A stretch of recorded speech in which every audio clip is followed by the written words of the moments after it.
Kisah seorang suami yang pergi meninggalkan istri dan anaknya yang baru lahir demi wanita kaya.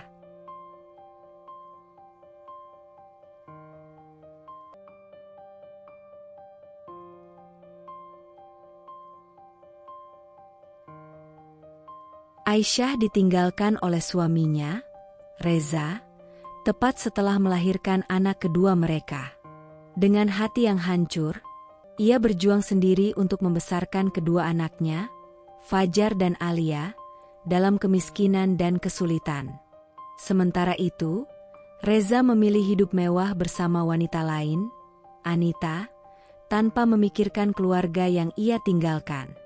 Bertahun-tahun berlalu, Fajar dan Alia tumbuh menjadi anak-anak yang sukses berkat kerja keras dan keteguhan hati Aisyah.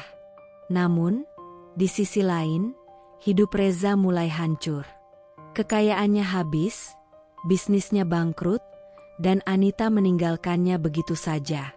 Tanpa tempat tujuan, ia kembali ke rumah lama dengan harapan bisa diterima kembali. Namun, anak-anak yang dulu ia abaikan kini telah berubah. Mereka menolak kehadiran Reza, menyadarkan bahwa penyesalan datang terlambat. Aisyah, yang telah move on, memaafkan tetapi tak melupakan. Akhirnya, Reza harus menerima karma atas pengkhianatannya, menghabiskan sisa hidupnya dalam kesepian dan penyesalan. Ini adalah kisah tentang pengkhianatan, perjuangan, dan keadilan yang datang tepat pada waktunya. Malam itu hujan deras mengguyur kota tanpa belas kasihan. Rintik-rintiknya menghantam genting, menciptakan irama pilu yang seakan menggema di setiap sudut rumah kecil itu. Udara dingin merayap masuk melalui celah-celah jendela yang sedikit terbuka, membawa aroma tanah basah dan udara yang begitu menusuk. Di dalam kamar yang remang, diterangi hanya oleh lampu kuning temaram, Aisyah terbaring lemah di atas ranjang. Napasnya masih berat, tubuhnya terasa remuk setelah berjuang melahirkan anak keduanya beberapa jam yang lalu. Keringat masih membasahi pelipisnya, tetapi bukan hanya kelelahan yang kini merayapi tubuhnya, ada sesuatu yang jauh lebih menyakitkan, sesuatu yang baru saja ia dengar dari mulut lelaki yang seharusnya menjadi sandaran hidupnya. Reza berdiri di ambang pintu. Siluetnya tegak dalam bayangan lampu, wajahnya nyaris tanpa ekspresi, seperti seseorang yang telah lama kehilangan rasa. Sorot matanya dingin, tidak ada kelembutan, tidak ada keraguan. Seakan-akan kehadirannya di sana hanyalah formalitas belaka, dan hatinya sudah pergi jauh sebelum kata-kata itu keluar dari bibirnya. "Aku sudah tak bisa hidup seperti ini," ucapnya akhirnya, suaranya datar, nyaris tanpa emosi. "Aku ingin bebas. Aku mencintai wanita lain." Dunia Aisyah seketika runtuh. Kata-kata itu seperti belati yang dihujamkan tepat ke jantungnya.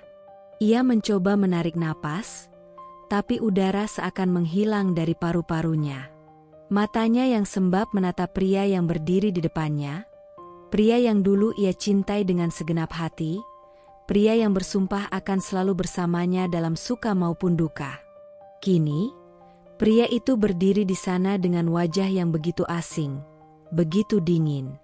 Bibirnya bergetar saat ia berusaha berbicara, tetapi suara yang keluar terdengar begitu lemah. "Bagaimana dengan anak-anak kita?" tanyanya. Suasana kamar menjadi sunyi. Hanya suara hujan yang menggema, beradu dengan isakan kecil yang berusaha ia tahan. Bayi mungil yang baru saja lahir terlelap di boks kecil di samping ranjangnya, sama sekali tak menyadari bahwa dunia yang akan ia jalani baru saja kehilangan satu sosok ayah. Reza menghela napas panjang. Matanya tidak lagi menatap Aisyah. Ia tidak mencoba menjawab, tidak mencoba memberi penjelasan. Hanya tangannya yang perlahan meraih tas hitam di lantai, meremas pegangan koper itu dengan jari-jarinya yang dingin. Tanpa menoleh, tanpa mengucapkan sepatah kata pun lagi, ia melangkah pergi. Suara langkah kakinya menggema di lorong sempit rumah itu, lalu menghilang di balik suara hujan yang semakin deras.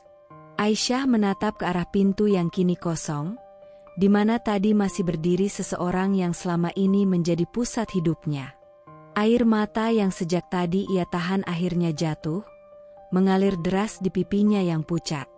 Dadanya terasa sesak, seolah ada ribuan duri menusuk hatinya. Di luar, hujan terus mengguyur. Dan di dalam, seorang wanita yang baru saja melahirkan, kini ditinggalkan dalam sepi yang menyayat, bersama dua anaknya yang masih terlalu kecil untuk mengerti bahwa dunia mereka baru saja berubah selamanya. Malam masih pekat. Udara dingin menelusup melalui celah-celah dinding kayu rumah kecil itu. Aisyah terbangun sebelum azan subuh berkumandang. Matanya masih berat, tubuhnya lelah, tapi ia tahu ia tak punya pilihan. Ia harus bangkit. Ia harus bekerja. Dengan langkah pelan, ia turun dari ranjangnya yang sudah reot. Di sebelahnya, Fajar dan Alia masih terlelap, meringkuk dalam selimut tipis yang sudah mulai usang. Wajah mereka begitu damai, seolah dunia ini tidak sedang kejam pada mereka. Aisyah mengusap kepala keduanya dengan penuh kasih. "Tidurlah, nak. Ibu akan berusaha agar kalian tidak kelaparan hari ini," bisiknya lembut, meskipun tak ada yang bisa mendengarnya selain dirinya sendiri. Dengan gerakan hati-hati, ia beranjak ke dapur kecil yang hanya berisi sebuah kompor tua, beberapa peralatan masak sederhana, dan setumpuk bahan-bahan untuk membuat kue. Tangannya yang mulai kasar dan pecah-pecah akibat kerja keras mulai menguleni adonan. Ia mencampur tepung, gula, dan air dengan penuh ketelitian, lalu membentuknya menjadi kue-kue kecil yang nantinya akan ia jual di pasar. Saat memasukkan loyang ke dalam oven sederhana, ia menyandarkan tubuhnya di dinding, menghela napas panjang. "Ya Allah, beri aku kekuatan. Aku hanya ingin anak-anakku bisa makan dan sekolah." Doa itu lirih, hampir tak terdengar, tapi begitu syarat akan luka dan harapan. Ketika kue-kue telah matang dan siap dibawa, ia memasukkan semuanya ke dalam kotak kardus bekas. Ia lalu mengambil keranjang kecil dan mengangkatnya ke atas kepala. Sebelum pergi, ia kembali ke kamar dan mencium kening anak-anaknya. Fajar menggeliat sedikit, membuka matanya yang masih mengantuk. "Ibu mau kemana?" tanyanya dengan suara serak khas anak kecil yang baru bangun tidur. Aisyah tersenyum, meskipun hatinya terasa berat. "Ibu mau jualan dulu, sayang. Kamu jaga adik, ya? Ibu pulang nanti bawa makanan untuk kalian." Fajar mengangguk kecil, lalu kembali terlelap. Aisyah melangkah keluar, menembus udara dingin yang menusuk tulang. Hujan gerimis mulai turun, tapi itu bukan alasan baginya untuk berhenti. Di sepanjang perjalanan ke pasar, ia menggigit bibir, menahan air mata yang ingin jatuh. Ia tidak boleh menangis. Ia harus kuat. Setibanya di pasar, ia menggelar dagangannya di sudut yang biasa. Jalanan masih basah oleh sisa hujan tadi malam.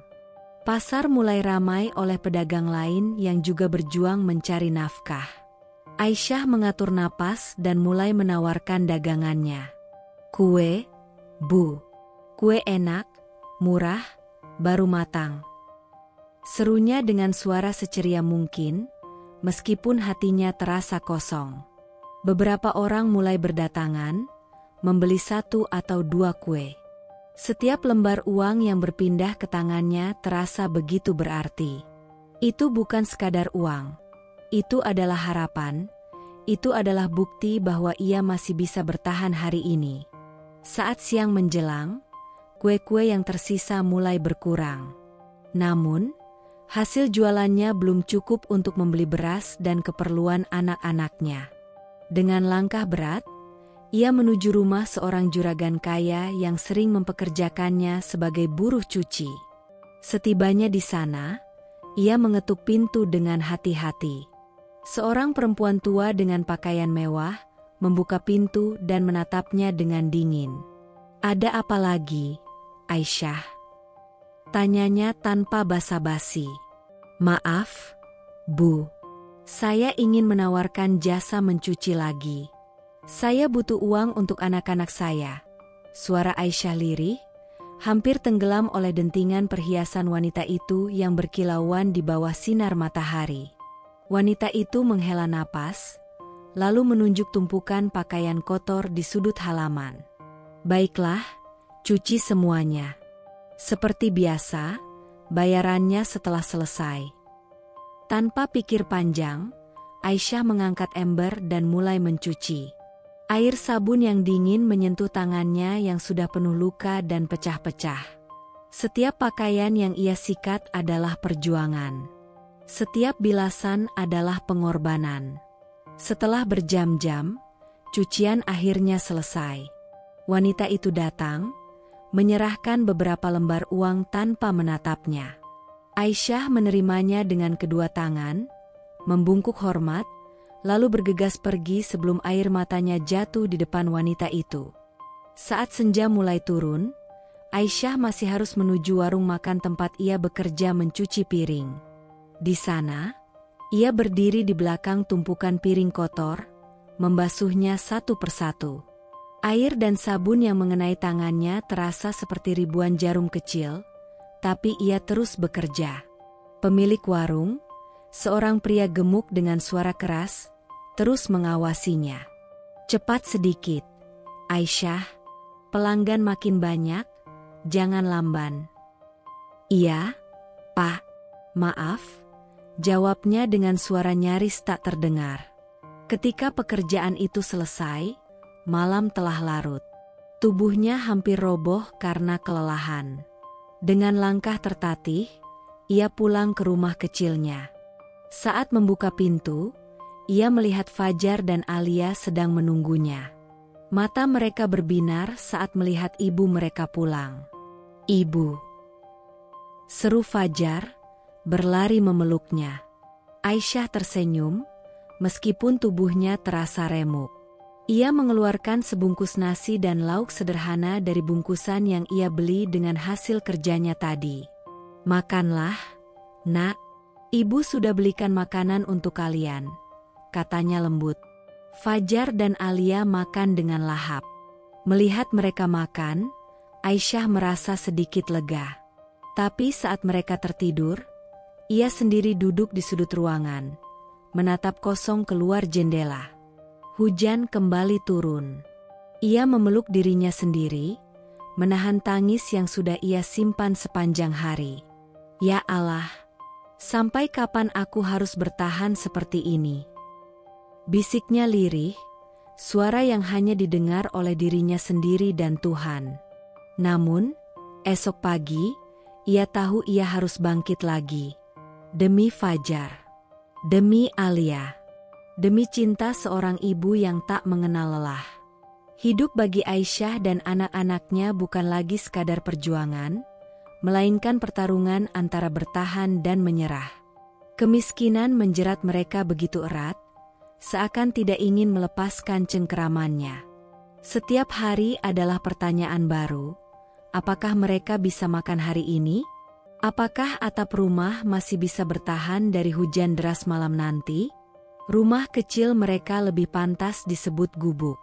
Dinding kayunya telah lapuk dimakan usia, dengan beberapa bagian berlubang sehingga angin dan debu mudah masuk. Atap sengnya penuh karat, dan setiap kali hujan turun, air menetes ke dalam rumah, membentuk genangan kecil di lantai yang mulai rapuh. Di sudut ruangan, kasur tipis mereka sudah tak layak digunakan. Suatu malam, hujan turun deras. Petir menggelegar di langit, membuat rumah mereka bergetar seperti hendak runtuh. Fajar dan Alia meringkuk dalam pelukan ibunya, tubuh mereka menggigil karena udara dingin menusuk hingga ke tulang. "Ibu, dingin, aku lapar," suara Alia lirih, nyaris tenggelam dalam suara hujan di luar sana. Aisyah mempererat pelukannya, mencoba menghangatkan tubuh kecil anaknya dengan sisa-sisa kehangatan yang ia miliki. Ia menggigit bibirnya, menahan air mata yang ingin jatuh. Sudah 2 hari mereka hanya makan nasi dengan garam. Perutnya sendiri melilit perih, tapi ia tak peduli. Sabar ya, sayang. Hujan pasti reda, dan besok ibu akan cari makanan lebih banyak. Bisiknya lembut, meski dalam hati ia tak tahu bagaimana caranya. Malam itu, Aisyah tidak bisa tidur. Ia menatap langit-langit rumahnya yang bocor, menunggu pagi dengan harapan yang semakin pudar. Keesokan harinya, ia bangun lebih awal dari biasanya. Perutnya terasa kosong, tubuhnya lemah, tapi ia tahu ia tak bisa diam saja. Setelah memastikan anak-anaknya masih tertidur, ia segera mengenakan kain lusuhnya dan melangkah keluar rumah, membawa sehelai kain untuk menutupi kepalanya dari sisa gerimis pagi itu. Di pasar, ia berdiri di sudut yang sama seperti biasanya, membawa kue-kue dagangannya yang semakin hari semakin sedikit karena modal yang terus menipis. Dengan senyum yang dipaksakan, ia mulai menawarkan dagangannya. Kue, Bu. Kue enak, murah, baru matang. Namun, orang-orang berlalu lalang tanpa memperhatikannya. Beberapa hanya melirik sekilas sebelum pergi, sementara pedagang lain yang lebih mapan dengan lapak yang lebih besar berhasil menarik perhatian pembeli. Aisyah menggigit bibirnya, mencoba tetap bertahan. Hari ini, ia harus menjual semuanya. Ia harus membawa pulang makanan untuk anak-anaknya. Tapi siang sudah berlalu, dan hanya beberapa kue yang terjual. Sisa dagangannya masih banyak, dan uang yang ia dapatkan bahkan tidak cukup untuk membeli beras. Dengan langkah lemas, ia pergi dari pasar. Tubuhnya semakin lelah, tapi pikirannya terus berputar. Ia harus mendapatkan uang dengan cara lain. Maka, ia melangkahkan kaki ke rumah seorang juragan kaya di ujung kampung, seseorang yang sering mempekerjakannya sebagai buruh cuci. Ketika tiba, ia mengetuk pintu dengan hati-hati. Seorang perempuan tua dengan wajah angkuh membuka pintu dan menatapnya dengan tatapan meremehkan. "Ada apa lagi, Aisyah?" tanyanya dengan nada tak sabar. Aisyah menundukkan kepala. "Bu, maaf, saya ingin menawarkan jasa mencuci lagi. Saya benar-benar butuh uang untuk anak-anak saya." Wanita itu mendesah, menatapnya seolah sedang menimbang-nimbang. Lalu, dengan malas, ia menunjuk tumpukan pakaian kotor di sudut halaman. "Baiklah, cuci semuanya. Seperti biasa, bayarannya setelah selesai." Aisyah tersenyum tipis, meski hatinya perih. "Terima kasih, Bu," ucapnya sebelum segera mulai bekerja. Tangannya yang sudah penuh luka menyentuh air dingin yang bercampur sabun. Ia menyikat pakaian dengan tenaga yang tersisa, meskipun jari-jarinya mulai kaku dan perih. Setiap bilasan, setiap perasan, adalah harapan agar anak-anaknya bisa makan hari ini. Beberapa jam kemudian, pekerjaan selesai. Wanita kaya itu datang, melemparkan beberapa lembar uang ke tangan Aisyah tanpa menatapnya. "Jangan lama-lama kalau mau kerja. Aku nggak suka orang lamban," katanya ketus. Aisyah hanya tersenyum lemah. "Terima kasih, Bu." Dengan uang di genggamannya, ia bergegas pergi ke warung terdekat. Ia membeli sebungkus nasi dan lauk sederhana, lalu berjalan pulang dengan langkah yang lebih ringan. Saat tiba di rumah, Fajar dan Alia langsung berlari menghampirinya. "Ibu bawa makanan?" tanya Fajar dengan mata berbinar. Aisyah mengangguk. "Iya, sayang. Ayo kita makan." Di atas lantai kayu yang sudah mulai berlubang, mereka duduk bersama. Aisyah membagi nasi itu menjadi 2 bagian, menyisihkan sebagian lauk agar cukup untuk mereka berdua. Saat melihat ibunya tidak ikut makan, Fajar menyodorkan sendoknya. "Ibu juga harus makan." Aisyah tersenyum dan menggeleng. "Ibu sudah makan di luar, sayang." Ibu kenyang. Padahal, kenyataan yang sebenarnya, ia bahkan belum menyentuh makanan sejak kemarin. Malam itu, setelah anak-anaknya tertidur dengan perut yang tidak lagi terlalu kosong, Aisyah duduk di sudut kamar, menatap langit-langit rumah yang penuh tambalan. Hujan kembali turun, membuat suara rintik di atas atap seng yang berkarat. Ia merapatkan selendangnya, menatap wajah anak-anaknya yang terlelap. Di wajah mereka ada ketenangan, ada harapan. Aisyah menghela napas panjang. Aku akan bertahan, aku tidak akan menyerah. Suatu hari, kita akan hidup lebih baik. Aku janji, bisiknya dalam gelap. Lalu, dengan tubuh yang lelah dan hati yang penuh doa, ia mencoba memejamkan mata, menanti esok yang entah akan membawa harapan atau ujian baru. Aisyah telah kehilangan banyak hal. Suami, harga diri di mata orang-orang, dan sebagian besar mimpinya.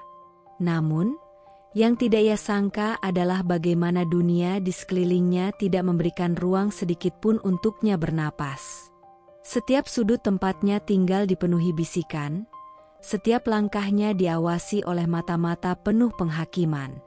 Pagi itu, saat ia melangkah pulang setelah seharian berkeliling menjajakan kue di pasar, langkahnya terasa berat.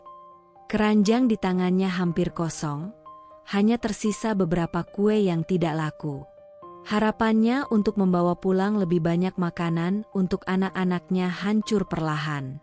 Namun, yang lebih menghancurkan lagi adalah suara-suara sumbang yang mulai menyelinap masuk ke telinganya. Di depan rumah salah satu tetangga, sekelompok ibu-ibu berkumpul. Mereka tampak sedang mengobrol, tertawa kecil, hingga salah satu dari mereka menatap ke arahnya dan mendadak merendahkan suara.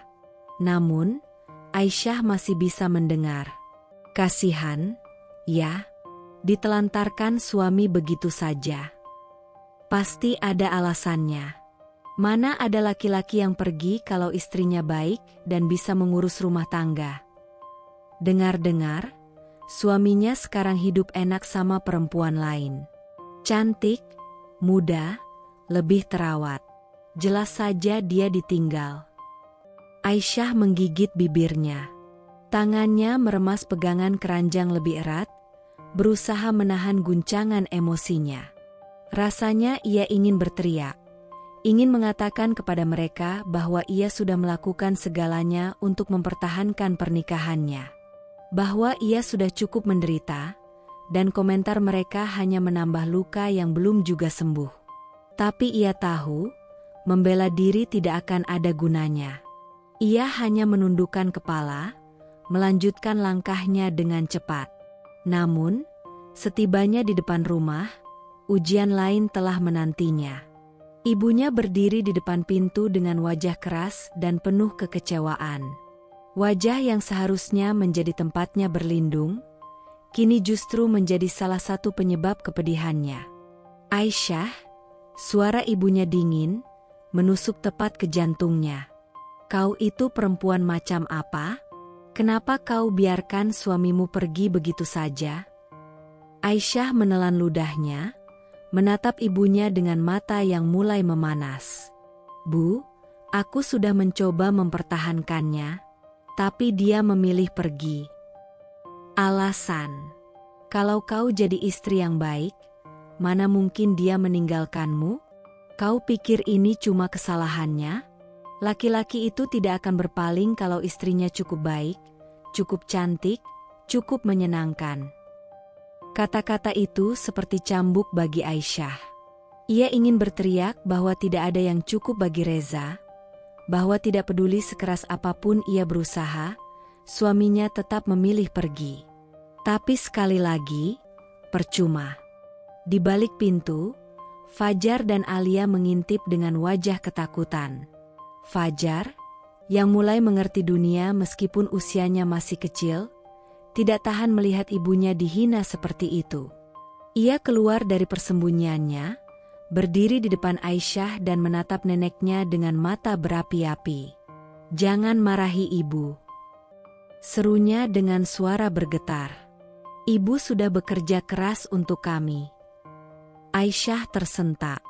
Air matanya hampir tumpah melihat anaknya mencoba melindunginya.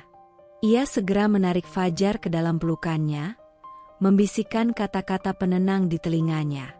Ibunya hanya mendengus, melipat tangan di depan dada. Lihat sendiri, anak-anakmu akan tumbuh tanpa ayah. Mau jadi apa mereka nanti? Mau jadi sampah masyarakat. Aisyah menggigit bibirnya, menahan gejolak di dadanya. Ia ingin membantah, ingin mengatakan bahwa ia akan memastikan anak-anaknya tidak kekurangan kasih sayang, bahwa ia akan melakukan apapun untuk mereka. Tapi yang keluar dari bibirnya hanya sebuah jawaban lirih, penuh luka. Aku akan berusaha, Bu.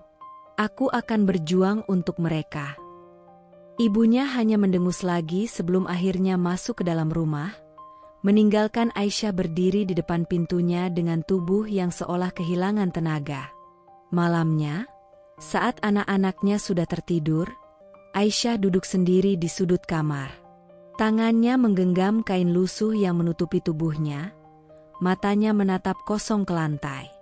Air mata yang sejak tadi ia tahan akhirnya jatuh. Ia menangis dalam diam, membiarkan dadanya terasa sesak. Ya Allah, kenapa dunia ini begitu kejam pada wanita sepertiku? Bisiknya dalam hati. Ia tidak pernah meminta untuk hidup seperti ini. Tidak pernah meminta untuk ditinggalkan. Tapi tetap saja, ia yang disalahkan. Namun, di tengah kesedihan yang mencekiknya, Aisyah kembali menguatkan dirinya. Ia tidak bisa lemah. Ia tidak boleh menyerah. Karena jika ia menyerah, siapa yang akan melindungi anak-anaknya? Esok pagi, ia akan bangun lagi, bekerja lagi, berjuang lagi. Meskipun dunia terus menekan dan menghakiminya, ia akan tetap berdiri tegak. Untuk Fajar, untuk Alia, untuk dirinya sendiri. Di sebuah apartemen mewah yang menjulang tinggi di pusat kota, Reza duduk bersandar di sofa berbahan beludru mahal. Jendela besar di belakangnya menampilkan pemandangan gemerlap lampu-lampu kota yang tak pernah tidur. Apartemen ini adalah segalanya yang pernah ia impikan. Kemewahan, kebebasan, dan seorang wanita cantik di sisinya. Di atas meja marmer di depannya, terdapat botol wine mahal yang baru saja dibuka. Gelas kristal di tangannya berisi cairan merah yang berkilauan di bawah lampu gantung yang megah. Aroma parfum mahal memenuhi ruangan, bercampur dengan asap rokok tipis yang mengepul di udara. Di sebelahnya, seorang wanita cantik dengan rambut panjang bergelombang duduk dengan kaki bersilang. Anita, wanita yang ia pilih, mengenakan gaun sutra merah yang membalut tubuhnya dengan sempurna. Jari-jarinya yang lentik memainkan ujung rambutnya dengan santai, sementara bibirnya melengkung dalam senyuman menggoda. Sayang, aku bosan, rengeknya dengan suara lembut. Malam ini kita kemana? Reza meliriknya dengan tatapan malas, lalu meneguk isi gelasnya perlahan. Mau kemana? Klub? Restoran bintang 5? Atau kau ingin berbelanja lagi? Anita menyandarkan kepalanya ke bahu Reza, jari-jarinya menelusuri dada pria itu dengan manja. Belanja bisa kapan saja. Aku ingin sesuatu yang lebih seru. Bagaimana kalau kita pergi ke resort tepi pantai akhir pekan ini? Aku ingin berjemur, menikmati koktail di tepi kolam, dan bersantai tanpa memikirkan apapun. Reza tersenyum tipis. Tanpa berpikir panjang, ia meraih ponselnya dan langsung memesan suite termewah di resort yang Anita inginkan. Hanya dalam hitungan detik, rencana mereka sudah siap. Uang bukan masalah baginya sekarang. Setelah meninggalkan Aisyah dan anak-anaknya, hidupnya terasa jauh lebih ringan. Tidak ada tangisan. Tidak ada keluhan. Tidak ada beban keluarga yang mengikat. Ia dan Anita menghabiskan malam itu dengan berpesta di klub malam paling eksklusif di kota. Musik berdentum keras, cahaya warna-warni menari-nari di langit-langit, dan orang-orang di sekeliling mereka tertawa, berdansa, menikmati malam tanpa batas. Reza meneguk minumannya, merasakan panas alkohol yang mengalir ke dalam tubuhnya, menenggelamkan segala suara yang mungkin berbisik tentang kehidupan lamanya. Anita tertawa kecil, menarik tangan Reza dan membawanya ke tengah keramaian. Mereka berdansa, tubuh mereka bergerak mengikuti alunan musik. Semua terasa sempurna. Semua terasa benar. Hingga sesaat, di antara keramaian, sekelebat bayangan Aisyah muncul dalam benaknya. Wajah lelah wanita itu. Tatapan matanya yang penuh kesedihan saat ia mengucapkan kata-kata terakhirnya. Bagaimana dengan anak-anak kita? Reza mengerjapkan mata, berusaha mengusir bayangan itu. Ia tidak ingin mengingatnya. Itu masa lalu. Itu bukan urusannya lagi. Malam semakin larut. Ketika mereka akhirnya pulang ke apartemen dalam keadaan setengah mabuk, Anita menjatuhkan tubuhnya ke sofa dengan tawa ringan. "Reza, aku suka hidup seperti ini," katanya dengan nada puas. "Aku tidak mau hidup susah.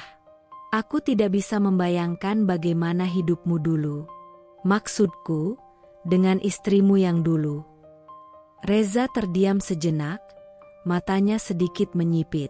Meski hanya sesaat, hatinya terasa terusik. "Jangan membicarakan masa lalu," jawabnya dingin. "Aku sudah memilih jalan ini, dan aku tidak menyesal." Anita tersenyum, lalu bangkit dan mendekati Reza. Tangannya melingkar di leher pria itu, bibirnya berbisik lembut di telinganya.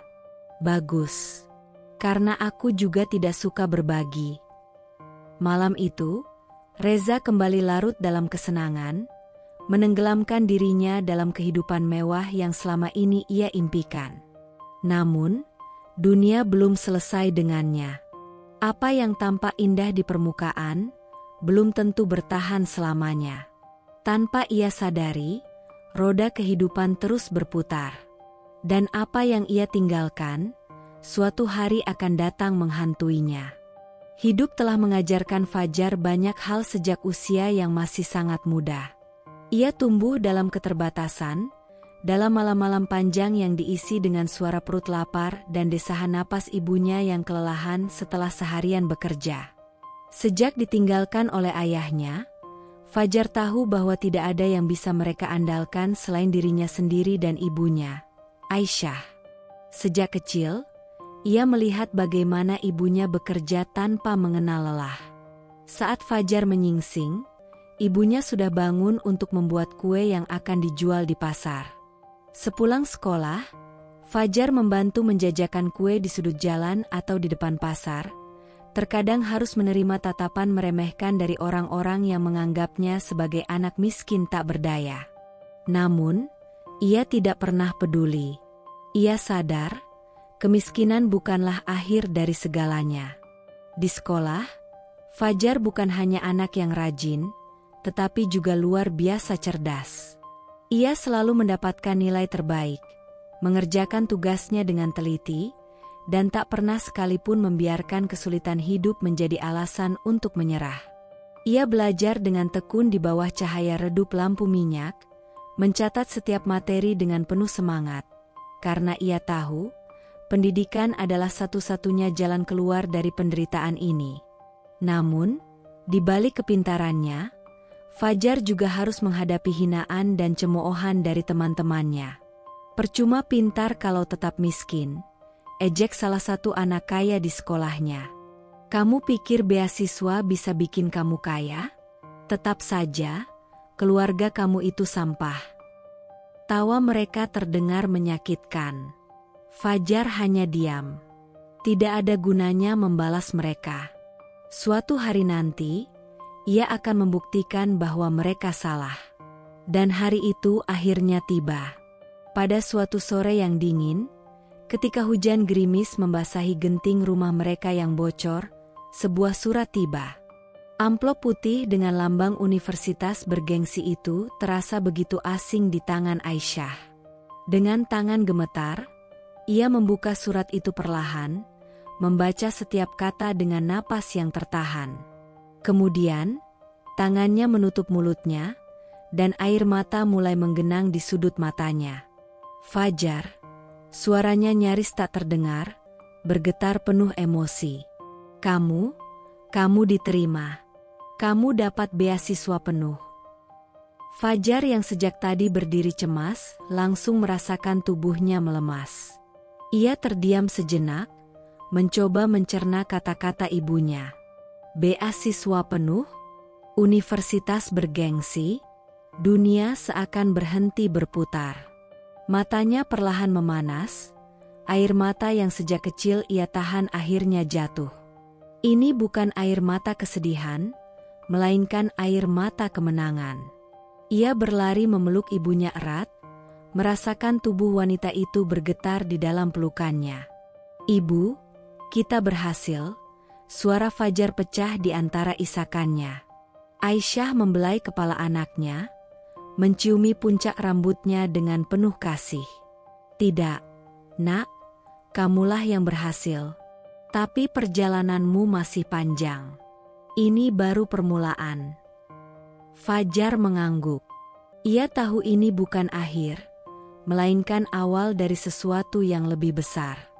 Namun, untuk pertama kalinya dalam hidupnya, ia merasa bahwa harapan itu nyata.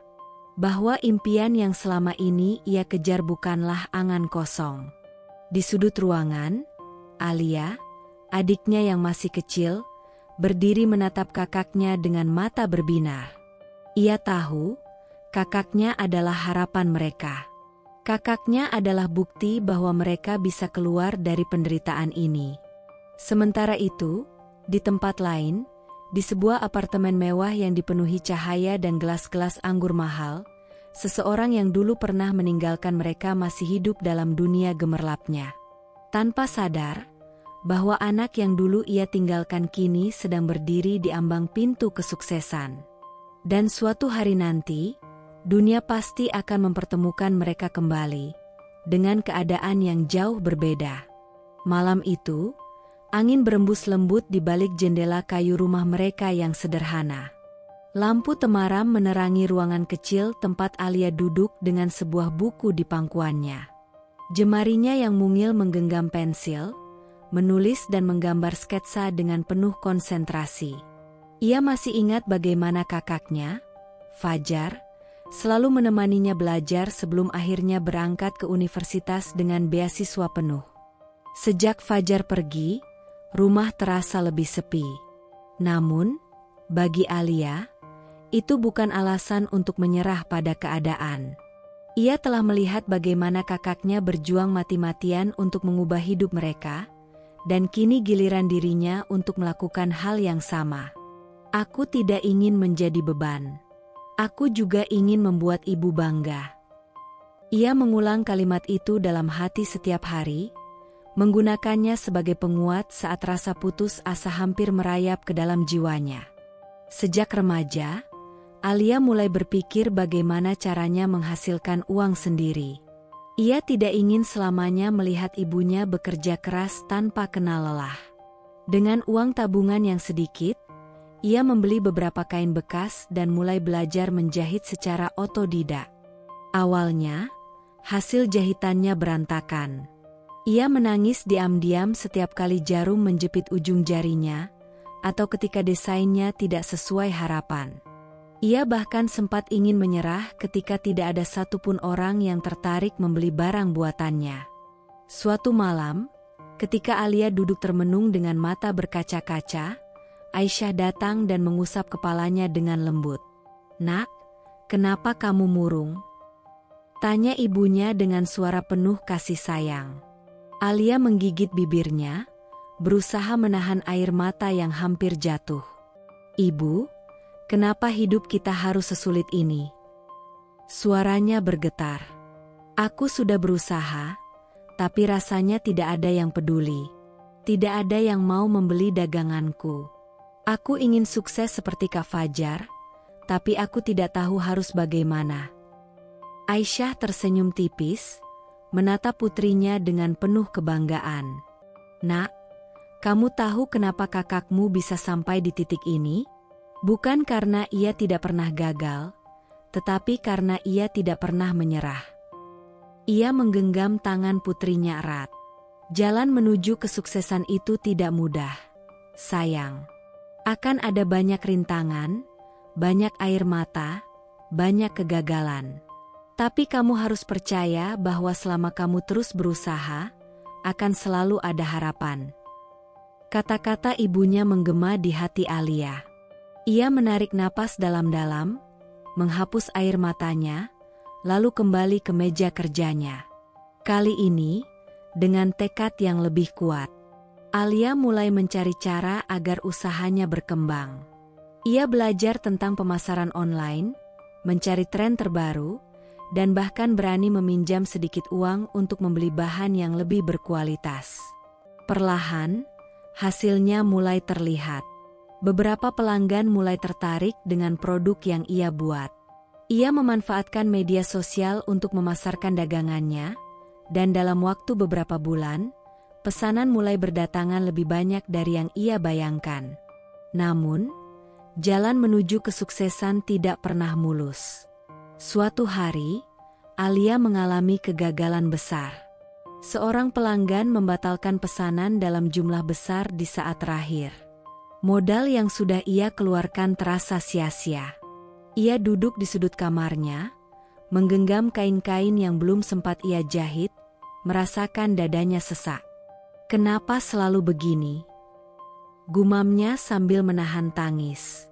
Aku sudah berusaha sekuat tenaga, tapi tetap saja, rasanya mustahil mengubah hidup kami. Saat itu, Fajar menelepon dari universitasnya. Adikku yang kuat, jangan pernah menyerah, katanya dengan suara hangat. Aku tahu kamu bisa. Aku percaya padamu, seperti ibu selalu percaya padaku dulu. Kata-kata itu menyentak hati Alia. Ia tidak bisa menyerah. Ia tidak boleh menyerah. Dengan tekad yang lebih kuat, Alia bangkit lagi. Ia memperbaiki strateginya, lebih aktif di media sosial, bahkan mulai menjalin kerjasama dengan beberapa toko lokal. Produk buatannya mulai dikenal, bukan hanya di kota mereka, tetapi juga di kota-kota lain. Ketika usianya menginjak 22 tahun, namanya mulai muncul di berbagai media. Ia diundang ke acara televisi untuk menceritakan perjalanannya sebagai pengusaha muda yang sukses membangun bisnis dari nol. Di atas panggung, dengan cahaya sorot kamera mengarah kepadanya, pewawancara bertanya, "Apa yang membuat Anda begitu gigih dalam membangun bisnis ini?" Alia tersenyum, mengingat setiap tetes keringat, setiap air mata, dan setiap doa yang ia panjatkan bersama ibunya di malam-malam penuh ketidakpastian. Karena saya tahu bagaimana rasanya hidup dalam kesulitan, jawabnya dengan suara mantap. Saya tahu bagaimana rasanya kelaparan, dihina, dan diremehkan. Tapi saya juga tahu bahwa semua itu bisa diubah jika kita berusaha cukup keras. Saya ingin membuktikan bahwa kemiskinan bukan takdir, dan saya ingin mengangkat keluarga saya dari keterpurukan. Di rumah, Aisyah menonton siaran itu dengan air mata jatuh di pipinya. Ya Allah, anak-anakku, kalian benar-benar telah mengubah hidup kita, bisiknya sambil menghapus air matanya dengan ujung kerudung. Di tempat lain, di sebuah ruangan apartemen mewah yang kini terasa dingin dan hampa, seorang pria menatap layar televisinya dengan tatapan kosong. Matanya terbelalak saat melihat wajah Alia terpampang di layar kaca. Gadis kecil yang dulu ia tinggalkan, kini telah menjadi sosok wanita tangguh yang diperhitungkan banyak orang. Jantungnya berdegup lebih cepat. Tangannya gemetar saat ia meraih remote dan mengecilkan volume televisi. Alia, suaranya hampir tak terdengar. Bayangan masa lalu menyeruak dalam pikirannya. Ia mengingat hari ketika ia dengan begitu mudahnya meninggalkan istri dan anak-anaknya demi hidup yang lebih bebas dan mewah. Ia mengingat wajah Aisyah yang berlinang air mata, suara Fajar yang masih kecil saat memanggilnya untuk tetap tinggal, dan tangisan bayi Alia yang bahkan belum ia tatap lama sebelum pergi.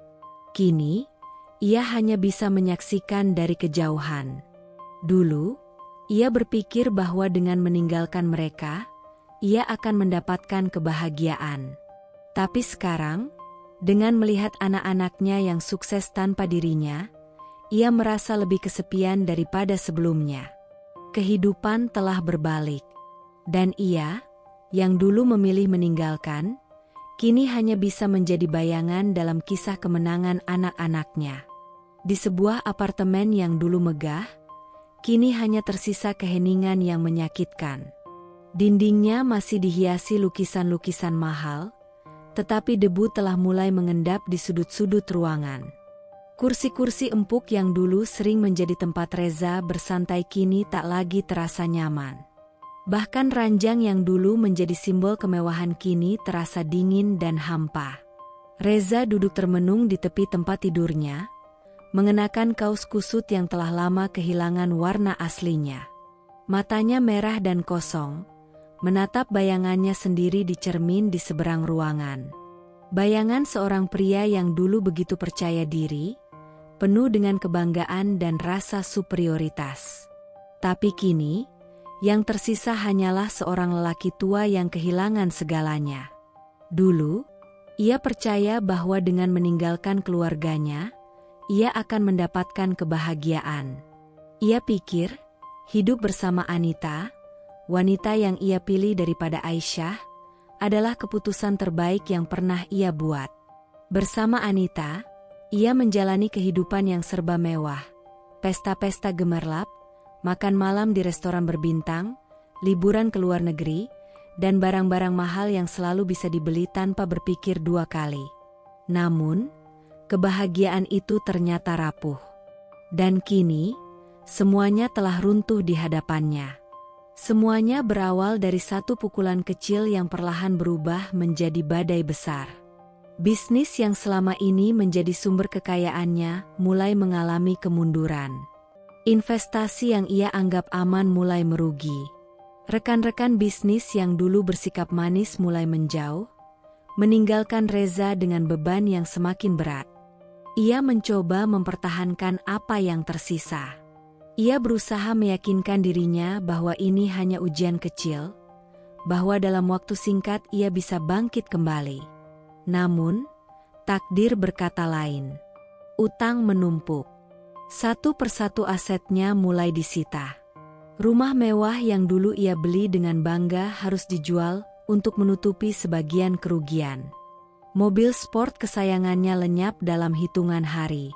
Suatu malam, saat duduk di ruang tamu apartemen mereka yang kian kosong, Reza menatap Anita, berharap menemukan dukungan dari wanita yang selama ini selalu ada di sisinya. Tapi yang ia temukan justru ekspresi dingin yang tak pernah ia lihat sebelumnya. Anita duduk di sofa dengan kaki bersilang, tangannya terlipat di dadanya. Wajahnya yang dulu selalu tersenyum manis kini hanya menunjukkan satu hal, ketidakpedulian. Reza, katanya dengan suara datar. Aku tidak bisa terus seperti ini. Reza mengerutkan kening. Apa maksudmu? Anita mendesah pelan, seolah kelelahan menghadapi kebodohan pria di hadapannya. Kau tahu maksudku. Aku tidak bisa hidup dengan pria yang bahkan tidak bisa menjamin masa depanku. Dada Reza terasa sesak. Aku hanya butuh waktu, Anita. Aku bisa memperbaiki semuanya. Kau hanya perlu bersabar sedikit lagi. Anita tertawa kecil, tetapi kali ini tanpa kehangatan. Bersabar? Berapa lama lagi? Seminggu? Sebulan? Setahun? Ia menggeleng sambil menghela napas. Aku tidak punya waktu sebanyak itu, Reza. Reza menatapnya dengan putus asa. Jadi, Selama ini kau hanya menginginkan uangku. Anita tersenyum tipis, lalu berdiri. Kau baru sadar? Katanya dingin. Reza merasa seolah-olah ditikam dari belakang. Wanita yang dulu ia kira mencintainya sepenuh hati, yang dulu ia pilih dibandingkan Aisyah, kini berdiri di depannya tanpa sedikit pun rasa belas kasih. Anita mengambil tasnya, lalu berjalan menuju pintu. Namun sebelum pergi, ia menoleh sekali lagi. Terima kasih untuk semua yang telah kau berikan, katanya. Tapi aku tidak bisa hidup dengan pria miskin. Pintu tertutup. Dan Reza pun ditinggalkan. Sama seperti dulu ia meninggalkan istri dan anak-anaknya. Hari-hari berikutnya terasa seperti neraka bagi Reza. Ia tidak hanya kehilangan harta, tetapi juga harga dirinya. Orang-orang yang dulu selalu mengelilinginya perlahan menjauh. Sahabat-sahabatnya menghilang, satu persatu, dengan berbagai alasan. Ia mencoba menghubungi beberapa kenalan, berharap ada yang bisa membantunya. Reza, maaf, aku sedang sibuk. Aku berharap bisa membantu, tapi kau tahu sendiri bagaimana keadaanku. Semuanya hanya alasan. Tidak ada yang benar-benar peduli. Kini, ia benar-benar sendirian. Suatu malam, dalam keadaan mabuk dan putus asa, ia berjalan tanpa arah di jalanan kota. Tubuhnya yang dulu tegap kini tampak lemah dan lunglai. Pakaian mahal yang dulu ia kenakan kini tampak lusuh dan tidak terurus. Ia berhenti di depan sebuah toko elektronik, matanya terpaku pada layar televisi besar yang terpampang di etalase. Di sana, wajah seorang wanita muda muncul. Alia, putri kecil yang dulu ia tinggalkan, kini berdiri dengan penuh percaya diri di sebuah acara wawancara. Ia tersenyum anggun, berbicara dengan tegas dan berwibawa. Saya ingin membuktikan bahwa kemiskinan bukan takdir, kata Alia di layar kaca. Saya dan kakak saya berjuang dari nol, dan saya bersyukur memiliki ibu yang luar biasa yang selalu percaya pada kami. Tidak ada satupun kata tentang dirinya. Tidak ada satupun penghargaan untuk ayah yang dulu meninggalkan mereka. Karena memang, ia bukan siapa-siapa bagi mereka lagi. Reza merasakan sesuatu yang selama ini ia abaikan, penyesalan. Ia menunduk, menggenggam wajahnya dengan kedua tangan. Air mata yang dulu ia anggap sebagai tanda kelemahan kini, mengalir tanpa bisa ia tahan. Ya Tuhan, apa yang sudah aku lakukan? Bisiknya dengan suara parau. Untuk pertama kalinya dalam hidupnya, ia menyadari bahwa semua yang ia kejar dulu, kemewahan, kebebasan, wanita cantik, tidak berarti apa-apa. Ia telah menukar keluarganya dengan kehidupan palsu. Dan kini, ia harus membayar harga yang lebih mahal dari apapun. Kesepian dan penyesalan yang tidak akan pernah bisa ia tebus. Hujan turun deras malam itu, membasahi jalanan yang sudah penuh dengan genangan air. Petir sesekali menyambar langit gelap, menerangi kota yang sepi. Suara gemuruhnya menggema, seolah ikut menjadi saksi perjalanan Reza yang penuh kepedihan. Pria itu berjalan tertatih di bawah guyuran hujan, bajunya basah kuyup, menempel di tubuhnya yang semakin kurus. Rambutnya acak-acakan, wajahnya lusuh dan dipenuhi garis-garis kelelahan. Langkahnya berat, terseret di atas trotoar yang dingin. Sepatu yang dulu mengilap kini penuh lumpur, tak lagi terlihat seperti milik seorang pria yang pernah hidup dalam kemewahan. Di tangannya tergenggam sebuah tas kecil berisi beberapa potong pakaian usang, harta terakhir yang tersisa darinya. Tak ada lagi rumah mewah, tak ada lagi mobil sport, tak ada lagi wanita yang dulu menemaninya dalam tawa. Semua itu kini hanyalah bayangan masa lalu yang perlahan menghilang. Setiap langkah yang ia ambil terasa semakin menyakitkan, bukan hanya karena kelelahan fisik, tetapi juga karena ketakutan yang menggerogoti hatinya. Malam ini, untuk pertama kalinya setelah bertahun-tahun, ia kembali ke tempat yang pernah ia tinggalkan tanpa rasa ragu. Rumah kecil itu, tempat di mana keluarganya dulu berada. Kini, satu pertanyaan terus menghantuinya. Apakah mereka masih menganggapnya bagian dari keluarga? Atau sudah menghapus namanya dari hidup mereka? Setelah berjalan cukup lama, akhirnya ia sampai di depan rumah tua itu. Rumah yang dulu ia tinggalkan demi kehidupan yang lebih mewah. Rumah yang pernah ia anggap sempit dan tak berharga, kini justru tampak lebih hangat daripada tempat manapun yang pernah ia tinggali. Namun, rumah itu kini tak lagi sama seperti yang ia ingat. Ket temboknya mulai pudar, pagar kayunya sedikit rapuh, dan beberapa bagian tampak usang. Namun, di tengah kesederhanaannya, rumah ini tetap terlihat nyaman. Reza berdiri diam di depan pagar, membiarkan hujan terus mengguyur tubuhnya. Tangannya gemetar saat hendak mengetuk pintu, bukan karena kedinginan, melainkan karena ketakutan. Bagaimana jika mereka tidak mau menerimanya? Bagaimana jika pintu ini tak akan pernah terbuka untuknya lagi? Dengan hati yang berdegup kencang, akhirnya ia mengetuk pintu.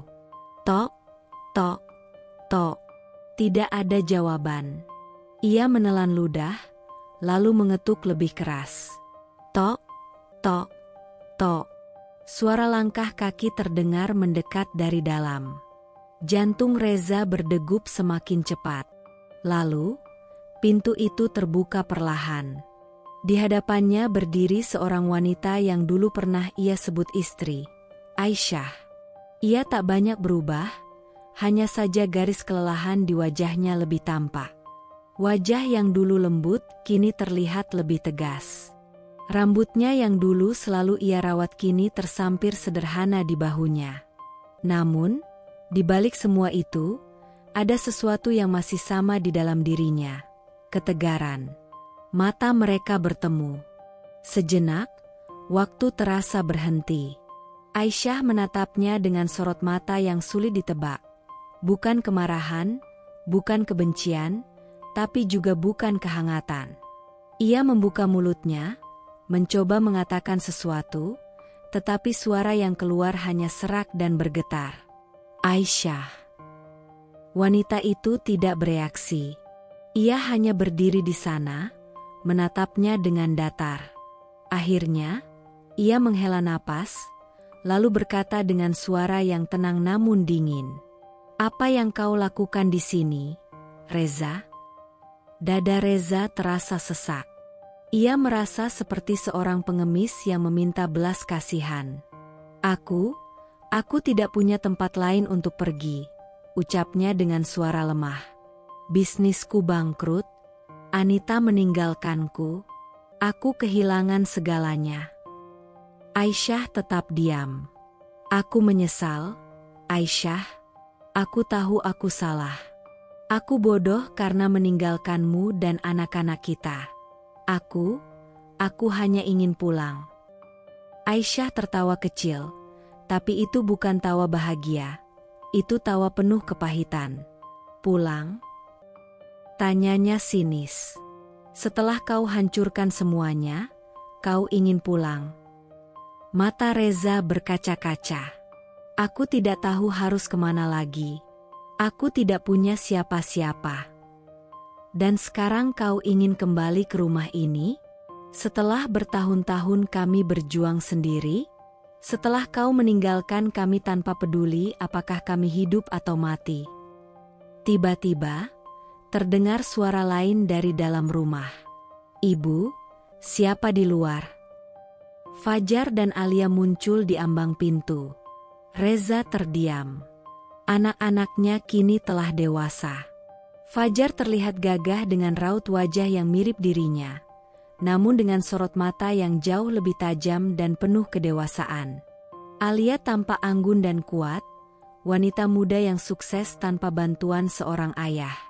Tapi tidak ada kerinduan di wajah mereka. Tidak ada kegembiraan melihat pria yang seharusnya menjadi ayah mereka. Yang ada hanya kebekuan. Fajar menatapnya dengan tatapan penuh penilaian. "Kenapa kau datang ke sini?" Reza mencoba tersenyum samar, meskipun bibirnya bergetar. "Aku hanya ingin pulang." Alia menyilangkan tangan di dadanya. "Pulang?" Ulangnya dingin. "Maaf, tapi kau sudah tidak punya rumah di sini." Reza tercekat. Aku ayah kalian." Fajar menggeleng pelan. "Ayah?" Suaranya terdengar getir. "Sejak kapan? Sejak kapan kau pernah menjadi ayah bagi kami?"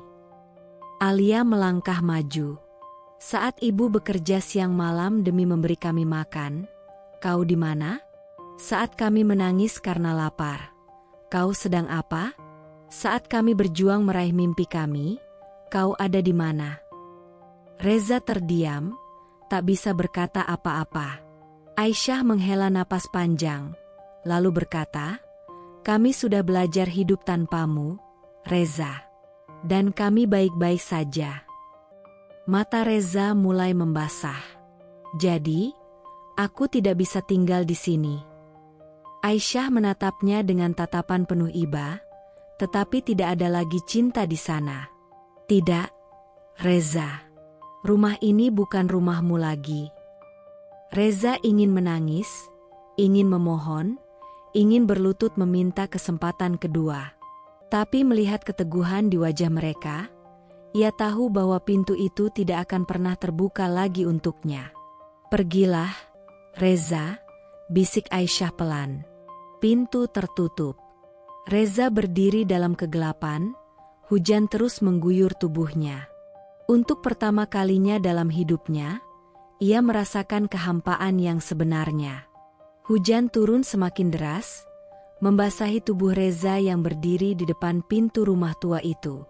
Air mengalir dari ujung rambutnya yang mulai memutih, menetes ke wajah yang tampak jauh lebih tua dari usianya. Tangannya yang gemetar menggenggam erat tas lusuh yang berisi sisa-sisa kehidupannya. Matanya yang dulu penuh kebanggaan kini hanya menyimpan kehancuran dan penyesalan yang dalam. Pintu di depannya terbuka perlahan. Di ambang pintu, berdiri seorang pemuda tegap dengan wajah keras dan mata yang tajam seperti pisau.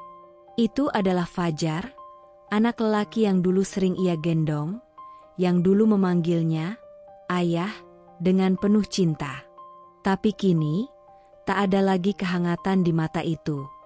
Hanya ada dingin. Reza menelan ludah. Ia mencoba mencari kata-kata, tetapi tenggorokannya terasa kering. Dengan suara serak, ia akhirnya berkata, "Fajar, ayah pulang." Fajar tidak menjawab. Ia hanya menatap pria itu dalam diam, tatapan yang begitu tajam hingga membuat dada Reza terasa sesak. Lalu, dari dalam rumah, muncul seorang gadis muda, Alia. Gadis kecil yang dulu menangis dalam tidur karena merindukan ayahnya, kini telah tumbuh menjadi wanita yang anggun, kuat, dan penuh keteguhan. Mata Alia menatapnya tanpa emosi. Reza mencoba tersenyum, meski bibirnya bergetar. "Alia, ayah sangat merindukan kalian." Fajar akhirnya membuka mulutnya. Suaranya rendah tetapi penuh ketegasan. "Kami bukan anak-anak yang kau tinggalkan dulu." Reza terdiam. "Kami tumbuh tanpa ayah," lanjut Fajar, nadanya semakin dingin. "Dan sekarang kami juga tak membutuhkanmu." Reza merasakan dadanya seperti dihantam palu. Ia menggelengkan kepala, mencoba mendekat, tetapi Alia maju selangkah, menghentikannya. "Dulu kami menangis mencarimu." Suaranya bergetar, bukan karena ketakutan, tetapi karena amarah yang telah ia pendam bertahun-tahun. "Sekarang, kami hanya ingin kau pergi." Reza menatap kedua anaknya, berharap melihat secercah harapan, melihat belas kasih di mata mereka. Tapi yang ia lihat hanya dinding yang kokoh, yang tak bisa lagi ia runtuhkan. "Tolong, beri aku kesempatan." Suaranya hampir seperti bisikan. "Aku tahu aku salah.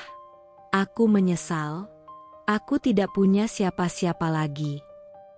Fajar menarik napas panjang, lalu berkata dengan suara pelan namun tajam, "Itu pilihanmu, Ayah." Alia menundukkan kepala, lalu tanpa sepatah kata pun, ia berbalik masuk ke dalam rumah. Reza ingin menangis, ingin berteriak, ingin memohon. Tapi ia tahu, ia telah kehilangan hak itu sejak hari ia memilih pergi meninggalkan mereka. Fajar menatapnya untuk terakhir kali, lalu dengan gerakan tegas, ia menutup pintu. Tok! Pintu tertutup rapat. Dan di baliknya, Reza berdiri dalam kehancuran. Hujan masih turun, seakan menangisi pria yang kini benar-benar sendirian di dunia. Hujan semakin deras. Langit malam menghitam pekat, seakan menjadi saksi bisu dari nasib Reza yang terombang-ambing di antara penyesalan dan kesepian. Tubuhnya basah kuyup, dingin menusuk hingga ke tulang. Tapi tak ada yang lebih menyakitkan dari tatapan kosong yang tadi diberikan oleh anak-anaknya. Ia masih berdiri di depan rumah tua itu, berharap pintu akan terbuka lagi, berharap akan ada keajaiban yang mengembalikan semuanya seperti dulu. Tapi dalam hatinya, ia tahu, tak ada lagi yang bisa kembali seperti dulu. Ketika ia hendak berbalik pergi, pintu itu kembali terbuka. Dari balik ambang pintu, sosok yang begitu dikenalnya berdiri dengan tenang. Aisyah. Wanita yang dulu ia tinggalkan tanpa ragu, wanita yang pernah ia sakiti dengan kata-kata dan perbuatannya. Tapi wanita yang kini berdiri di hadapannya bukan lagi Aisyah yang ia tinggalkan bertahun-tahun lalu. Ia bukan lagi wanita yang rapuh dan menangis dalam kesendirian. Ia bukan lagi istri yang terseduh-seduh memohon agar suaminya tidak pergi meninggalkannya. Aisyah yang sekarang adalah wanita yang telah melewati badai, jatuh, bangkit, dan akhirnya menemukan dirinya sendiri. Matanya tidak lagi sembab seperti dulu. Tidak ada kesedihan di sana. Tidak ada air mata. Hanya ketenangan. Reza tertegun. Ia mengira akan melihat kebencian di mata itu, tetapi justru ketidakpedulianlah yang terpancar darinya.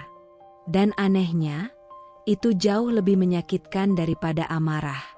"Aisyah," Reza mencoba berbicara, suaranya bergetar. Aisyah menatapnya sejenak, lalu tersenyum. Senyum yang begitu ringan, begitu tenang, tetapi bukan senyum untuknya. Itu adalah senyum seseorang yang telah benar-benar melepaskan masa lalu. "Aku sudah memaafkanmu, Reza," katanya, suaranya lembut, tapi mengandung ketegasan yang tak terbantahkan. Reza merasakan napasnya tercekat. Matanya membulat, seolah tidak percaya dengan apa yang baru saja ia dengar. Kau memaafkanku." Aisyah mengangguk perlahan. "Ya." Hati Reza terasa sedikit lebih ringan, seolah ada harapan yang tersisa untuknya. Tapi sebelum ia sempat berbicara lebih jauh, Aisyah melanjutkan, "Tapi aku tak akan pernah melupakan apa yang kau lakukan." Reza menatapnya dengan tatapan kosong. Seketika, harapan yang tadi sempat muncul itu hancur berkeping-keping. "Aisyah, kumohon," suaranya serak, hampir seperti bisikan. Aisyah menatapnya dengan sorot mata yang sulit ditebak. Ada kelembutan di sana, tetapi juga ada batasan yang begitu jelas. "Dulu aku menangis setiap malam, bertanya-tanya kenapa kau tega meninggalkan kami," kata Aisyah, suaranya tenang, tetapi setiap katanya menusuk seperti belati. "Aku pernah berpikir aku tak akan pernah bisa hidup tanpamu. Aku takut, aku merasa sendirian, aku merasa hancur." Reza menundukkan kepala, hatinya semakin berat mendengar pengakuan itu. "Tapi aku salah." Reza mengangkat wajahnya, menatap wanita itu dengan mata berkaca-kaca. Aku tidak hanya bertahan, Reza, lanjutnya, suaranya semakin tegas. Aku bangkit. Aku menjadi lebih kuat. Aku belajar hidup tanpamu. Aku membesarkan anak-anak kita seorang diri. Aku melalui semua kesulitan tanpa ada seorang pun yang mendampingiku. Aku jatuh. Aku terluka. Aku tersakiti. Tetapi aku berhasil melewati semuanya. Reza merasa tubuhnya semakin lemah. Kata-kata Aisyah terasa seperti pukulan bertubi-tubi di dadanya. Dan sekarang, Aisyah menatapnya langsung ke dalam mata. Aku sudah bahagia. Reza menggeleng, matanya mulai berlinang air mata. Aisyah, tolong. Aku tidak punya siapa-siapa lagi. Aku hanya ingin kesempatan kedua. Aisyah menatapnya dengan penuh keteguhan. Kesempatan kedua? Setelah kau menghancurkan hidup kami? Setelah kau memilih wanita lain dan meninggalkan aku serta anak-anak kita begitu saja? Setelah kau tak pernah sekalipun menoleh ke belakang untuk melihat bagaimana kami berjuang? Reza terisak. Aku tahu aku salah, katanya dengan suara bergetar. Aku sungguh menyesal. Aisyah. Aisyah menarik napas dalam-dalam, lalu menghela napas panjang. Aku tidak membencimu lagi, Reza, katanya pelan. Dulu, aku membencimu. Dulu, aku ingin kau merasakan sakit yang sama seperti yang aku rasakan. Tapi sekarang, aku tidak ingin membuang waktuku untuk membenci seseorang yang bahkan tidak lagi memiliki tempat dalam hidupku. Reza merasa dadanya semakin sesak. Aisyah tersenyum kecil, lalu dengan suara yang lembut, ia berkata, kau bisa pergi sekarang. Reza membeku. Aisyah, kumohon, aku hanya ingin. Pergilah, Reza. Reza menatapnya untuk terakhir kalinya, berharap ada perubahan dalam ekspresinya, berharap Aisyah akan melunak. Tapi ia tahu, itu tidak akan terjadi. Wanita yang dulu ia tinggalkan telah menemukan kebahagiaannya sendiri. Dan kebahagiaan itu tidak lagi melibatkan dirinya. Dengan langkah perlahan, Aisyah menutup pintu. Tok! Pintu itu tertutup rapat. Dan untuk pertama kalinya dalam hidupnya, Reza menyadari apa itu kehilangan yang sesungguhnya. Hujan terus mengguyur tubuhnya, tapi dingin yang ia rasakan kini berasal dari kehampaan di hatinya. Ia telah kehilangan keluarganya. Dan kali ini, tidak ada jalan untuk kembali. Hujan terus mengguyur deras, seolah langit pun ikut menangisi nasibnya. Dingin menusuk hingga ke tulangnya, membuat tubuhnya menggigil hebat. Pakaian lusuh yang melekat di tubuhnya basah kuyup, berat dan lengket. Seperti beban masa lalu yang tak akan pernah bisa ia lepaskan. Di depan rumah tua itu, Reza terduduk lemas. Tangannya mencengkeram tanah yang basah, jarinya gemetar, tak lagi memiliki kekuatan seperti dulu. Air matanya bercampur dengan air hujan yang mengalir di wajahnya, menghapus sisa-sisa harga dirinya yang telah lama hancur. Dengan suara serak dan bergetar, ia mencoba memanggil kembali wanita yang dulu pernah menjadi miliknya. Aisyah, suaranya nyaris tak terdengar di antara suara hujan. Tak ada jawaban. Ia mengangkat tangannya dengan sisa tenaga, mengetuk pintu sekali lagi.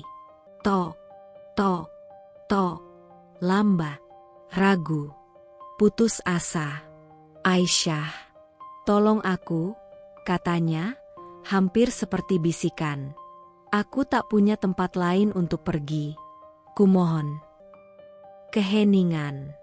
Hanya suara rintik hujan dan angin malam yang menjawab permohonannya. Dadanya terasa semakin sesak. Dulu, ia bisa mendapatkan apapun yang ia inginkan. Ia bisa memilih pergi sesuka hati, menghancurkan hati seseorang tanpa beban, lalu melangkah pergi tanpa menoleh ke belakang. Dulu, Ia merasa tak akan pernah merasakan penderitaan yang sama seperti yang ia berikan pada orang lain. Tapi kini, hanya kesunyian yang menyambutnya. Reza menempelkan dahinya pada pintu kayu yang telah menolaknya untuk terakhir kalinya. Tangisnya pecah, terisak tanpa mampu ditahan lagi. "Aku menyesal, aku sungguh menyesal," katanya dalam suara yang penuh kepedihan. "Aku hanya ingin pulang." Namun, ia tahu betul, tak ada lagi tempat baginya di sini. Dulu, ia meninggalkan mereka tanpa ragu. Kini, ia yang ditinggalkan tanpa harapan. Dulu, ia mengkhianati cinta dan kesetiaan Aisyah. Kini, ia dikhianati dan dibuang oleh wanita yang ia pilih. Dulu, ia tak pernah peduli ketika Aisyah dan anak-anaknya menderita. Kini, tak ada yang peduli padanya. Ia tersenyum pahit di tengah tangisnya, menyadari bahwa inilah akibat dari semua yang telah ia lakukan. Tuhan tidak tidur. Karma datang dengan cara yang paling menyakitkan. Matanya nanar menatap pintu yang tertutup rapat. Itu adalah simbol nyata bahwa tak ada jalan kembali. Dengan langkah gontai, ia akhirnya bangkit dari tanah yang becek. Kakinya terasa berat, seakan dihantam beban tak kasat mata yang selama ini ia abaikan. Langkahnya terseok-seok di bawah derasnya hujan, tanpa arah, tanpa tujuan. Tidak ada lagi rumah yang bisa ia sebut sebagai tempat pulang. Tidak ada lagi tangan yang akan menyambutnya dengan kehangatan. Tidak ada lagi keluarga yang akan menerimanya. Ia kini benar-benar sendiri. Dan kesepian adalah satu-satunya teman yang tersisa untuknya. Malam itu begitu sunyi. Angin malam berembus pelan, membawa serta dingin yang menusuk hingga ke tulang. Di bawah langit yang kelam tanpa bintang, di sebuah bangku kayu tua di pinggir jalan yang sepi, duduklah seorang pria dengan tubuh ringkih dan wajah penuh guratan penyesalan. Reza menatap langit kosong di atasnya. Matanya yang dulu penuh dengan keangkuhan kini hanya menyisakan kehampaan. Napasnya berat, seolah ada beban yang menghimpit dadanya. Pakaian lusuh yang ia kenakan sudah penuh dengan debu dan kotoran, jauh dari kemewahan yang dulu selalu melekat pada dirinya. Tangannya gemetar saat ia mengusap wajahnya yang penuh kerutan. Dingin menyusup ke kulitnya, tetapi bukan hanya cuaca yang membuatnya menggigil, melainkan kesepian yang begitu mencekik, menghancurkannya perlahan. Ia dulu berpikir bahwa kebahagiaan adalah tentang memiliki segalanya. Uang, kekuasaan, cinta dari seorang wanita yang lebih muda dan lebih menarik daripada istrinya. Ia merasa bahwa hidup adalah tentang menikmati kesenangan tanpa batas, tentang bebas melakukan apa yang ia inginkan tanpa peduli pada konsekuensi. Namun kini, ia menyadari betapa salahnya ia selama ini. Dulu, ia bisa dengan mudahnya membuang Aisyah dan anak-anaknya tanpa rasa bersalah sedikit pun. Ia meninggalkan mereka dalam keadaan penuh penderitaan, sementara ia sendiri berfoya-foya dengan wanita lain.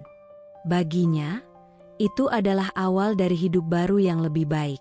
Tapi sekarang, hidupnya justru berakhir dalam kehancuran yang paling menyakitkan. Bisnis yang dulu ia banggakan runtuh seketika. Uangnya habis, rumah mewahnya disita, dan semua teman-teman yang dulu selalu mengelilinginya menghilang satu persatu. Dan yang paling menyakitkan, wanita yang dulu ia pilih, Anita, pergi meninggalkannya begitu saja saat ia tak lagi memiliki apa-apa. Hatinya mencelos setiap kali mengingat wajah Anita yang tanpa ragu membuangnya seperti sampah, dengan kata-kata yang begitu menyakitkan. "Aku tak pernah mencintaimu, Reza. Aku hanya mencintai uangmu." Betapa bodohnya ia dulu. Betapa butanya ia terhadap kenyataan. Dan sekarang, ia benar-benar sendirian. Ia memejamkan mata, berharap bisa menghapus rasa sakit di hatinya. Tapi luka itu terlalu dalam, terlalu menusuk, dan ia tahu bahwa tak ada yang bisa menyelamatkannya lagi. Di kejauhan, Ada rumah yang dulu pernah ia sebut sebagai tempat pulang. Rumah kecil yang dulu ia tinggalkan dengan begitu mudah, kini terasa seperti tempat yang paling jauh untuk ia capai.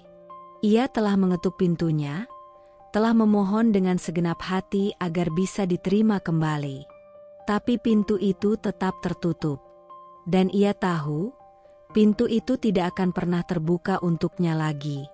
Sementara itu, di dalam rumah yang hangat dan penuh cahaya itu, Aisyah duduk bersama anak-anaknya. Wajahnya bercahaya dengan kebahagiaan yang tulus. Matanya berbinar penuh cinta saat ia menatap Fajar dan Alia yang kini telah tumbuh menjadi orang-orang hebat. Mereka tertawa bersama, berbicara tentang rencana masa depan, berbagi cerita tentang keberhasilan yang telah mereka raih dengan kerja keras dan air mata. Tidak ada lagi kesedihan di sana, tidak ada lagi luka dari masa lalu yang menghalangi kebahagiaan mereka. Aisyah menghela napas lega, merasa bahwa inilah hasil dari perjuangannya selama ini. Ia telah melewati neraka, telah bertahan dalam kesakitan yang luar biasa, tetapi ia tidak pernah menyerah. Ia bangkit, ia berjuang, dan kini ia telah menang. Tak ada lagi ruang di hatinya untuk dendam atau kebencian. Ia telah memaafkan Reza, tetapi ia juga tahu bahwa beberapa kesalahan memang tidak bisa diperbaiki. Beberapa orang memang harus belajar dengan cara yang paling pahit.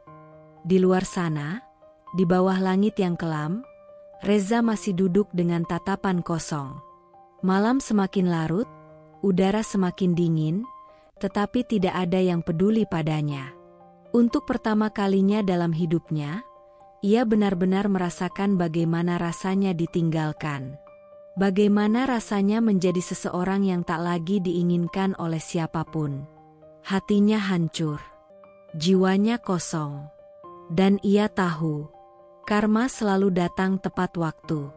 Kisah ini menunjukkan bagaimana keputusan yang diambil dengan egoisme dan ketidakbertanggang-angang dapat berujung pada penyesalan yang mendalam. Reza, yang meninggalkan istri dan anak-anaknya demi kebahagiaan sesaat, akhirnya harus menanggung akibat dari pilihannya. Sebaliknya, Aisyah yang berjuang sendirian membuktikan bahwa ketabahan dan kerja keras dapat membawa keberhasilan. Fajar dan Alia, yang tumbuh tanpa ayah, berhasil membuktikan bahwa mereka mampu meraih kesuksesan tanpa harus bergantung pada seseorang yang telah meninggalkan mereka. Pada akhirnya, karma bekerja dengan caranya sendiri, memberikan balasan yang setimpal kepada mereka yang telah berbuat salah. Kesetiaan dan tanggung jawab adalah kunci dalam sebuah keluarga. Mengabaikan keluarga demi kesenangan sesaat hanya akan membawa penyesalan di masa depan. Perjuangan dan ketekunan akan membuahkan hasil. Meskipun Aisyah mengalami kesulitan, ia tetap bertahan demi anak-anaknya, dan akhirnya mendapatkan kebahagiaan yang pantas. Jangan lari dari tanggung jawab, karena karma selalu datang. Apa yang kita tanam, itulah yang akan kita tuai. Seperti Reza yang meninggalkan keluarganya, akhirnya ia pun ditinggalkan ketika ia dalam keterpurukan. Maafkan, tapi jangan biarkan kesalahan yang sama terulang. Aisyah memilih untuk memaafkan Reza, tapi ia tetap tegas menolak untuk membiarkan Reza kembali dalam hidup mereka. Ini menunjukkan bahwa memaafkan tidak berarti harus menerima kembali orang yang telah menyakiti kita.